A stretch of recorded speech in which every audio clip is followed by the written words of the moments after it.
I'm Phil MacArthur. This is episode 2 of my video blog for DTC338 class, and I'm going to talk tonight about digital ethnography. And I found out in our last class that I'm not the only person who has no idea what it is, and I looked up ethnography, and it's about studying culture and place.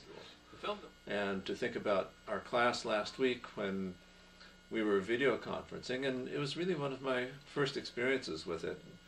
I would say my first successful experience, and I think some of the other people in the class were somewhat unfamiliar with the technology, and I think it just says something for this age that we were able to pick it up and use it and have some fun with it. And I would think that the listing from the chat would be a good example of digital ethnography, watching us as we warmed up and got going with it.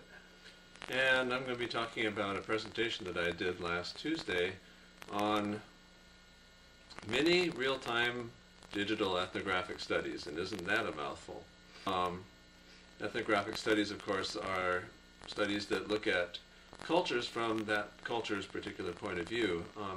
The digital ethnography looks at cultures that are either fully or partially based online.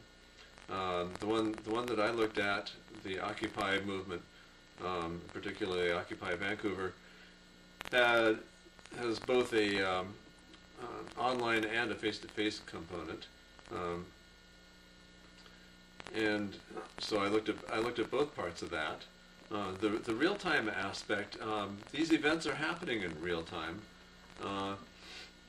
There's been quite a progression of things in the Occupy, and the things that produce the Occupy and the things that Occupy is producing, and if you don't capture them in real time and study them in real time, basically the events have moved on and left you behind. Now the mini part is making these studies smaller. Our class did some Pachucacha 20 slides, 20 seconds per slide presentation. Very good format for this kind of study.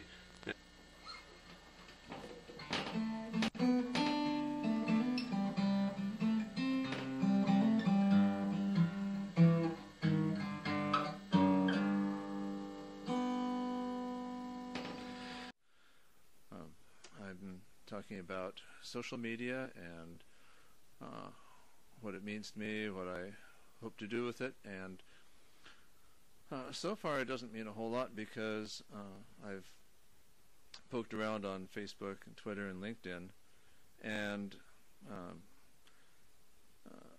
I'm just not a chatty type, and so all the chat doesn't really intrigue me, and I'm not planning any potlucks, and so it doesn't help there.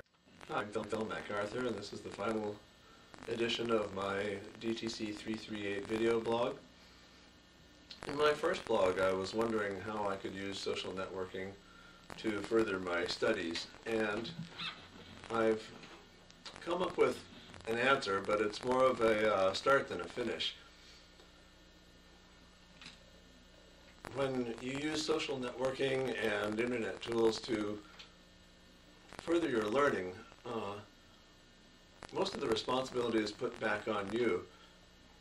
You need to learn to use tools like Google Plus and Facebook, Delicious and Twitter, and seek out the people who have the knowledge and wisdom that you're looking for, because what they're really doing is they're filling in gaps in what you know.